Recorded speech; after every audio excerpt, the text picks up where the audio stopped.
Greetings, Forge Nation. Today we're going to be looking at a short video on infield and outfield positioning.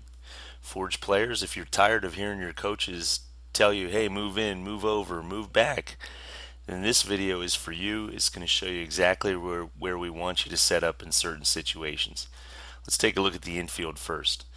Taking a look at the position that you play, if you see a number 1, that's routine setup, meaning no outs, 1 out or 2 outs with nobody on base. So if you see a 1 near your position, that's where we want you to stand.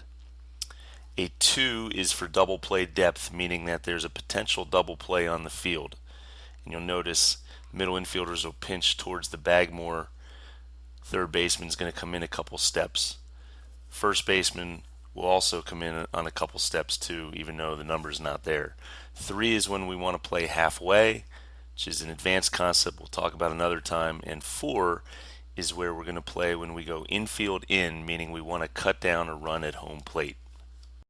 So as a player, it's important to know where to be on the field depending on the situation at hand, and this number system can kind of show you where you need to be. So you need to pay particular attention to it and then base it on the situation in games that you play. And these are adjustments that we hope you will soon make on your own, and you won't need the support of your coaches to be able to do so, because that will elevate your game and show us that you're really paying attention to situations. One other thing about this setup, the positioning will be influenced by a right-handed or left-handed batter. So you have to make subtle adjustments right and left based on the pull side, meaning right-handed batter will usually pull the ball to the left side of the field, and the left-handed batter will pull the ball to the right side of the field. And as hitters are not as advanced as they will be in later years, players typically pull the ball for the most part. So you can adjust your setup accordingly. Now let's take a look at outfield setup. Outfield setup is really an area that not a lot of people talk about, but it's really important to make sure that we are in proper position.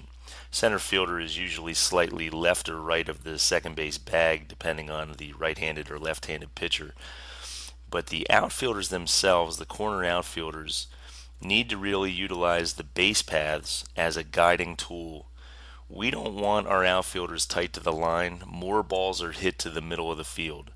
So if you draw a straight line from first base through second base into left field, that's a spot for the left fielder to stand. And if you draw a line from third base through second base into right field, that's a great spot for a right fielder to stand.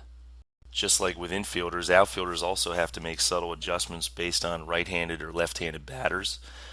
If a right-handed batter is up, the left fielder will probably move about 5 steps from this starting point where he's even with the second base bag to his right, or shaded more towards the line.